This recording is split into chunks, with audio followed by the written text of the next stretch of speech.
Good morning. হ্যাঁ, এখন বাজে 5:30। এখান থেকে আমি আমার ব্লগটা শুরু করতেছি আজকে। তো আজকে হলো কী বার? আজকে হলো বুধবার, ঠিক আছে? তো বুধবার বুধবার সকাল 5:30 বাজে। আমিও রেডি হইতেছি জিমের লিগে, যে ব্ল্যাক কফি। আর এখানে তারা ঘুমাইতেছে, মিমি আর আয়ুষ, আর শিবা ওই ঘরে ঘুমাইতেছে। চলো আমি ছটপট করে কফিটা খাই সেটা রেডি হয়ে আমি জিমে যাই, ঠিক আছে? কে কে ব্ল্যাক কফি খাইতে ভালোবাসো ওরা জানে। আমার তো খুবই ভালো লাগে ব্ল্যাক কফি, খুব ভালো লাগে। আর অ্যালার্ম দিয়ে ঘুমাইছিলাম সকালে উঠার লিগে। ওই যে কটা দেখছো? 5:30, ঠিক কাটা 5:30 বাজে।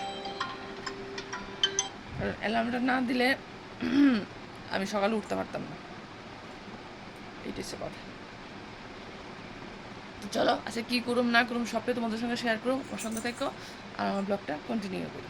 চলো রেডি। তো জিমের উদ্দেশ্যে বাইরে গেছি গা, বাইরে এসে মনে হয়েছে গাড়ি আমি একটা জিনিস দিছি না। কি দিছি না? এই দেখো, রাস্তাতে যেতে যেতে আমি ঠোঁটের মধ্যে লিপ বাম লাগাইতেছি। আমার মতো এরকম কে কে আসো তোমরা? কত এরকম পাগল কে কে আসো এরকম রাস্তার মধ্যে? আর রাস্তাতে মানুষ কিছু আছে ওই সাইড দিয়ে, মানুষ তাকাই দিয়েছে আমার দিকে যে মহিলা কী করতেছে। তো যাই হোক দিয়ে আসছি, দিয়ে এখন বিকেল জিমে জিমে মোটামুটি শেষ করা, ওয়ার্কআউট সব কিছু কইরা আসছে, কইরা লাস্টে আছে এটা ক্রসিং। এটা করতেই হইব, এটা ডেইলি আমাদের 50 মিনিট করে করায়, 50 মিনিট এটা করতে হয়। তো এটা করতেছি, এই যে এখানে আমি এটা করতেছি। এটা হচ্ছে আমার জিম পার্টনার, আমার সঙ্গে জিম করে, আমরা দুজন একসঙ্গে জিম করি। তো ক্রসিংটা করে এসে আমাকে বাড়ির উদ্দেশ্যে। আচ্ছা আইতে তো সুন্দর বাইক দিয়ে বসে যাইতে কী হয়ে যাবো, যাইতে আমার হাইটটা একটু যাইতে দিব। এ দেখো হাইটটা যাইতে একটু বাজারে ঢুকছিলাম, বাজারে ঢুকে একটু সবজি নিয়েছি। তো শিবারে ফোন করছি, শিবা ওটা আমার নিয়ে যা। তো শিবা আইতেছে এক্ষণে যেমন বাড়িতে।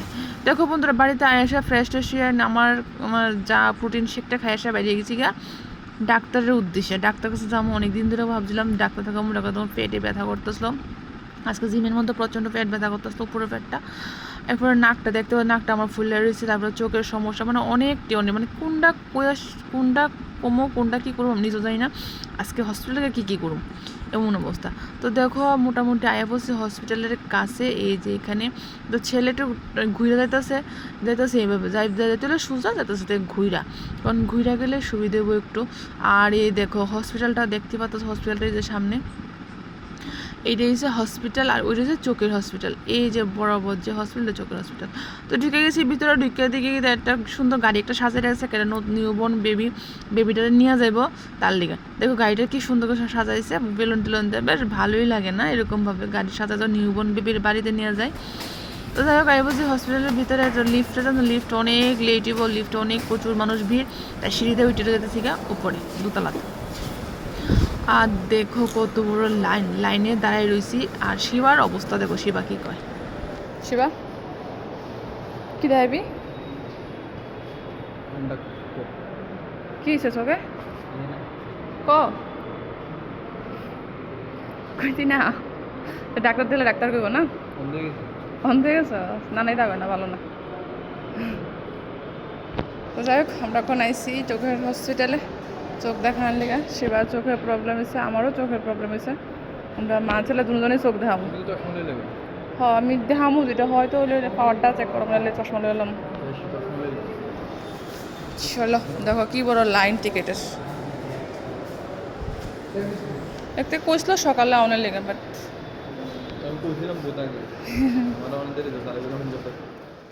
দেখো টিকিট দেখায় সেটা ডাক্তারও দেখানো কমপ্লিট হয়ে গেছে। আমি আর টিকিট দেখাইতাম পারছি না, কারণ প্রচণ্ড ভিড়, লাইন লেগে গেছে তাই। তো দেখাই সারছে বাড়ির উদ্দেশ্যে, বাড়িতে যাইতে হলে ঢুকছে মলের মধ্যে 2টা টি-শার্ট নেবো। আর দেখো এনে ঘুরতেছে, আমার কাছে মামুনিটা ধরে দেখো কীরকম কিছু। আর ধরাধরির কাম নয়, খিতা লুবি লই সোজা বাড়িতে চল। তখন আমার প্রচণ্ড খিতা লাগছে, প্রচণ্ড। আবার যাইতে বল লেন্স কাটে চশমা নেওয়ার লিগা। তো এখানেতে দেখতেছে গেঞ্জিটা দেওয়া, তার এই গেঞ্জিটা পছন্দ হয়েছে, এই গেঞ্জিটা লইছে। আর তার লিগে লইতে হয়তো না, আইসের লিগা লইতেব। তো আইসের লিগে একটা প্যান্ট, তার লিগে একটা গেঞ্জি, দুজনে দুনো ভাই বোন দুনো ভাইয়ে 2টা লইয়া তো গেলাম গা। এখানে গিয়ে সেটা চশমা দেখাইতেছে কোনটা লমু কোনটা না। তারপরে এই 2টা আমার পছন্দ হইলো, এই 2টি লইলাম। এই 2টা নিয়ে 2টা দেবো বান্ধাইতে, মানে ও 2টা তারা কোনো পাওয়ারটা ঠিক করবো। পাওয়ারটা লাগাই দিলে তারপর নিয়ে যাবো বাড়িতে। তো দুটোটা কীরকম হয়েছে একটু জানাইও কমেন্ট করে। এই যে দুইটাই চশমাটা কীরকম সুন্দর হয়েছে কি না আমার জানাইও কমেন্ট করলাম। তো এটা আমার বানানো কমপ্লিট হয়ে গেছে গা। পাওয়ারটা দেখতেছি পাওয়ারটা কীরকম, আমার তো চোখে ভীষণভাবে লাগতেছে। দেখো আমার দেখতে পাচ্ছ আমার চোখে চশমা দিয়ে কীরকম চশমা বানানোর হয়ে গেছি আমি। তাই বলছি এবার এটা এসে প্রচণ্ড খিদা লাগছে, প্রচণ্ড খিদা। আমি আগে খেয়ালই। তো আমার জন্য আমি সকালে যে আমার যে মেলটা আসলো 4টা ডিম, তো 4টা ডিম 2টা ফুল 2টা হাফ, তো আমি একটাও খাইছি না। তো এখন নিয়ে বসি এগুলো খাইতে। এত পরিমাণে খিদা লাগছে আমার, দেখে বুঝতেই পারতেছো আমার খিদা সহ্য হইতেছে না। এখন ছুললে গবা গপ মেরে দম, এত খিদা লাগছে। মানে খিদার সময় কিচ্ছু ভাল লাগে না বন্ধুরা, এত মানে লাগে। তো আমি তো ভিতরে কুসুমটি খাইতাম না, তো কুসুমটি রেখে রেখে সাদা অংশটি খাম। আর এত গরম আর কি জানি বকবক করতেছে, আমি নিজেও জানি না। শিবার সঙ্গে মনে হয় আমি বকবক করতেছি না, দেখতে হচ্ছে কত স্পিডে খাইতেছি। খাইতে খাইতে একটু ধুন্ধ ফিরে গেছে, কি জানি চিন্তাও করতেছিলাম মানে কি করুম না করুম এরকম একটা কিছু। আর রান্নাও করছিলাম, শুধু ভাত রান্না করে গেছিলাম, এখন আবার রান্নারও ব্যাপার আছে। তো চলো বন্ধুরা আমি খাওয়া দাওয়া করে রান্নাটা বসাই। তো বন্ধুরা সকালে গেলাম ডাক্তার কাছে, তোমরা তো করলাম আমি ডাক্তার কাছে যাবো। ডাক্তার কাছে গেছি, যাওয়ার পরে আমার পেটে ব্যথা আবার চোখের সমস্যা, চোখ দেখাইলাম পেটের নাকেরও সমস্যা, কয়টা সমস্যা কমো সমস্যার শেষ নেই। তারপরেও চোখ দেখাইছি একটা সোনোগ্রাফি, ইমিডিয়েটলি সোনোগ্রাফি করতে গেছে। আর হচ্ছে চশমাটা, এই চশমাটা নিয়েছি চোখে আমার একদমই মানে একদম -1 দিছে, দুটা -1 দিছে। হচ্ছে 6 মাস টানা 6 মাস সরি টানা 3 মাস চশমাটা তো একদমই টোটালি চোখেতে না খুলি। 3 মাস পরে আবার গিয়ে চেক আপ করাইতাম। আর 3 মাসের ওষুধ 3 মাসের ড্রপ দিয়ে দিয়েছে, যাতে 3 মাস কোনো মধ্যে যাতে মিস না হয় চশমাটা খোলা চোখের থেকে। শুধু খাওয়া স্নান করা আর ঘুমানোর সময় চশমাটা খুলতাম, আদারওয়াইজ যাতে চশমাটা না খুলি। তারপরে এই চশমাটা নিয়েছি, চশমাটা কেমন হয়েছে অবশ্যই আমার কমেন্ট করে জানায়। তো এই মাত্র আইলাম, ড্রেসটা চেঞ্জ করছে না, ফ্রেশ হচ্ছে না, ফ্রেশ কিছু খাওয়া দাওয়া কোনো কিছু খাইছে এখন সকাল তো আপনাদের কোনো কিছু খাওয়া নেই, ভীষণ ক্লান্ত লাগতেছে। আর মনটাও ভালো না, মন মানসিকতা ভালো থাকলে শরীরও অসুস্থতা একটা যদি মন ভালো থাকে কিচ্ছু ভালো লাগে না। তো যাই হোক চলো আমি সারি। আর তোমরা যারা চোখের সমস্যা, আমি তাড়াতাড়ি তারা রকমও প্লিজ লেট না করে তাড়াতাড়ি চোখের ডাক্তার দেখাও, দেখায় এসে চশমা নেওয়ার ব্যবস্থা করো, নাহলে কিন্তু খুব আমার মতন প্রবলেম হয়ে যাবে। আমি 2 মাস চশমা না ইউজ করাতে আমার চোখের আজকে এই অবস্থা। যদি 2 মাস টানা চশমাটা আমি ইউজ করতাম, প্রথমে আমার আসলো -76, আমি এরপরে চশমা ইউজ করছি, ইউজ করার পরে 2 মাস চশমা ইউজ করছি, চশমাটা ভেঙে গেছে, চশমাটা নিছি না। আর 2 মাস না ইউজ করতে আমার এখন এই অবস্থা -1 রয়েছে, বুঝতে পারতেছো।